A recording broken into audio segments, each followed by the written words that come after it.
आखिर क्यों आमिर खान ने गोविंदा की मूवी को वाहियात और वल्गर बोला था, क्या थी वजह, और कैसे ये लोगों को नकली शहद बेचकर चूना लगाते हैं, और क्यों अल्लू अर्जुन ने इस 600 करोड़ के बजट से बनने वाली मूवी को करने से मना कर दिया। इस लड़के पर ट्रैफिक रूल्स तोड़ने पर 11.5 करोड़ का जुर्माना लगा दिया गया, पर क्यों, और इस औरत ने नासा के खिलाफ केस कर दिया, फिर क्या हुआ, और एटीएम रूम में एसी क्यों लगे होते हैं, जानने के लिए वीडियो के साथ अंत तक बने रहिएगा। फैक्ट नंबर 12, भले आज गोविंदा की कोई फिल्में नहीं आ रही है, लेकिन 90 के जमाने में गोविंदा के सामने खान, अक्षय कुमार कोई भी दूर दूर तक टिक नहीं पाते थे, और तभी गोविंदा की एक ब्लॉकबस्टर फिल्म आने के बाद आमिर खान ने उसे वाहियात और वल्गर बोल दिया, और इससे काफी कंट्रोवर्सी भी हुई थी। दरअसल 1993 में गोविंदा की एक फिल्म आई थी आंखें, जिसे ऑडियंस ने काफी पसंद किया था, और 1.5 करोड़ की बनी इस फिल्म ने 14 करोड़ कमा लिए थे। लेकिन आमिर खान ने सीधा सीधा ये कह दिया कि वैसे तो डेविड धवन मेरा दोस्त है, लेकिन ये घटिया, वल्गर और वाहियात फिल्म है। उन्होंने ये भी बोला कि लोग मुंबई ब्लास्ट से काफी परेशान थे और चारों तरफ नेगेटिव माहौल होने की वजह से लोगों ने ये फिल्म देखी और अपना मूड बदला, और इसी वजह से फिल्म चल पाई। फैक्ट नंबर 11, आपने कभी न कभी सड़क किनारे लोगों को छत्ते वाले असली शहद को बेचते हुए देखा ही होगा।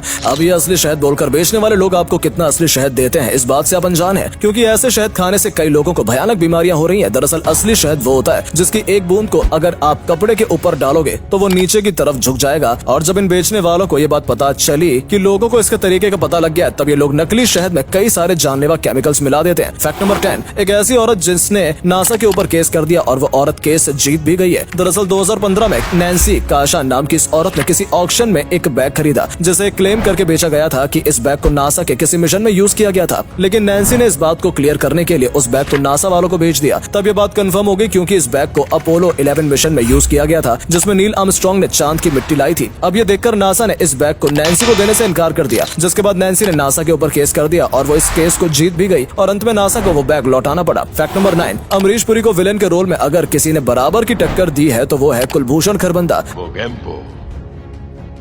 अमरीश पुरी के मोगेम्बो खुशुआ वाले रोल को सबसे बेहतरीन माना जाता है, वहीं कुलभूषण खरबंदा का शाकाल वाला रोल लोगों के बीच में काफी पसंद किया गया था। पर अब सवाल ये आता है कि इन दोनों में से सबसे खतरनाक विलेन कौन था। तो सबसे पहले हमें ये समझना पड़ेगा कि इन दोनों विलेन के चेले कौन थे, क्योंकि जितने खतरनाक चेले उतना खतरनाक विलेन। तो मोगेम्बो के पास थे डागा, तेजा और कैप्टन जोरो। वहीं अगर शाकाल के खुद के आदमी भी गद्दारी करते थे तो उन्हें मगरमच्छ के तालाब में फेंक दिया जाता था। वैसे शाकाल के पास जगमोहन तिवारी और कुमार थे, और इस हिसाब से शाकाल ज्यादा खतरनाक विलेन था। फैक्ट नंबर 8, क्या आपने कभी ये सोचा कि एटीएम में एसी क्यों लगा होता है? अब कहीं आप सोच रहे होंगे कि ये एसी अंदर बैठे सिक्योरिटी गार्ड के लिए लगा होता है, पर नहीं, ऐसा बिल्कुल नहीं है। तो दरअसल इसके पीछे की ये वजह है कि एटीएम खुला रहता है 24 घंटे, और ये बात आपको भी पता होगी कि एटीएम एक इलेक्ट्रॉनिक मशीन है, और जैसे फोन ज्यादा देर यूज करने के बाद वो गर्म हो जाता है, वैसे एटीएम मशीन भी गर्म हो जाती है, जिसकी वजह से एटीएम मशीन खराब भी हो सकती है। और एटीएम को सही सलामत रखने के लिए ही एटीएम में एसी लगाया जाता है, ना कि आपको ठंडा रखने के लिए। फैक्ट नंबर 7, अगर आपके नाम को इन दो नाम से रिप्लेस किया जाए तो आप कौन सा नाम चुनेंगे? पहला गधा और दूसरा पांडा। ज्यादा पॉसिबिलिटीज है कि आप पांडा नाम सिलेक्ट करेंगे, जबकि रियलिटी में इस धरती पर जितने भी जानवर हैं उनमें से पांडा को सबसे मूर्ख जानवर बताया गया है। वैसे क्या आपने कभी देखा है कि कोई गधा पेड़ के ऊपर चढ़ गया हो, लेकिन पांडा को तब तक चैन नहीं पड़ता जब तक वो किसी पेड़ के सबसे टॉप पर नहीं पहुंच जाते। यहाँ तक कि पांडा को अगर रस्सी दिख गई तो वो उस रस्सी पर लटक कर ही मानेगा। 40% पांडा अपना दूसरा बर्थडे भी नहीं देख पाते, क्योंकि इनके कारनामे होते ही ऐसे। अब आप ही बताइए कि आप खुद को क्या कहलवाना पसंद करेंगे। फैक्ट नंबर 6, आप भले ही एक से बढ़कर एक टेम्पर्ड ग्लास लगवा लो, लेकिन उनके गिरने पर आपके मोबाइल के बचने का कोई गारंटी नहीं देता। लेकिन मोबाइल को गिरने से, टूटने से बचने के लिए एयरबैग वाले कवर आने लगे हैं। जी हाँ, जब मोबाइल फ्री कॉल करके नीचे जा रहा होता है तब ये मोबाइल वाला एयरबैग गिरने से थोड़ी देर पहले खुल जाता है और मोबाइल को पूरी तरीके से बचा लेता है। Fact number 5, big boss OTT season 2 के इन कंटेस्टेंट से तो आप अच्छी तरह वाकिफ होंगे। तो कुछ दिन पहले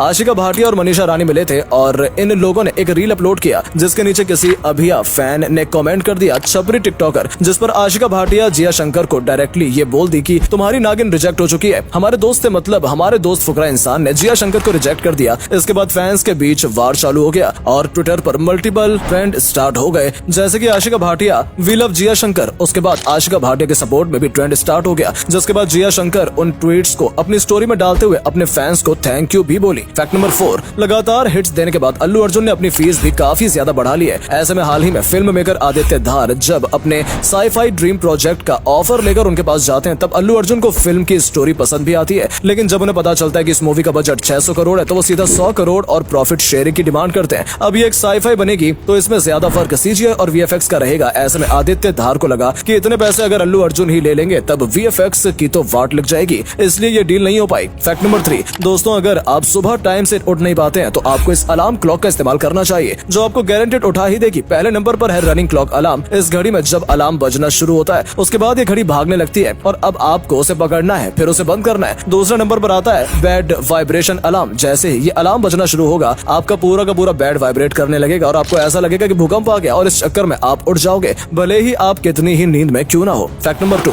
इस लड़के पर ट्रैफिक रूल्स तोड़ने पर 11.5 करोड़ का जुर्माना लगा दिया गया। पहले तो इसे लगा कि ये कोई टाइपिंग मिस्टेक है, और यही सोचकर ये लड़का पहुंच गया कोर्ट रूम कि जज साहब ये टाइपिंग मिस्टेक है और मेरे इस चालान को रद्द कर दिया जाए। लेकिन जज साहब ने तो इस लड़के की उम्मीदों पर पानी फेर दिया, क्योंकि जज साहब का कहना था कि जो तुम लोग सड़क पर यातायात नियमों का उल्लंघन करके ओवर स्पीड करते हो, बीच सड़क पर ट्रैफिक रोक कर केक काटते हो, उसके लिए सुपर पेनल्टी रखी गई है, तो तुम्हें ये चालान तो भरना ही पड़ेगा। फैक्ट नंबर 1, एप्पल का एक ऐसा पावरफुल और महंगा प्रोडक्ट जो एक नई फॉर्च्यूनर से भी महंगा है। एप्पल के प्रोडक्ट्स लिस्ट में स्मार्टफोन और एयरपोर्ट्स के जैसे एक पीसी भी है। एप्पल के इस पीसी का प्राइस 42 लाख है, और अगर आप चाहें तो इतने पैसों में आप ब्रांड न्यू फॉर्च्यूनर तक ले सकते हैं। लेकिन इसका इतना महंगा होने के 3 बड़े रीजंस हैं। एप्पल इस प्रोडक्ट का डिजाइन और क्वालिटी क्लेम करता है कि इनका ये प्रोडक्ट 100% रिसाइकिल एल्यूमिनियम से बना है। इस पीसी का इस्तेमाल मार्वल जैसी हाई एंड प्रोडक्शन, मूवीज की एडिटिंग और एनिमेशन के लिए होता है, जिसके लिए हर डिटेल का परफेक्ट होना बहुत जरूरी है। उम्मीद है आपको आज की वीडियो पसंद आई होगी। अगर हाँ तो वीडियो को लाइक करें और अपना पसंदीदा फैक्ट कमेंट करें, और वीडियो को शेयर जरूर करें। आपका एक शेयर हमें मोटिवेट करता है ऐसी ही और वीडियोस बनाने के लिए। धन्यवाद।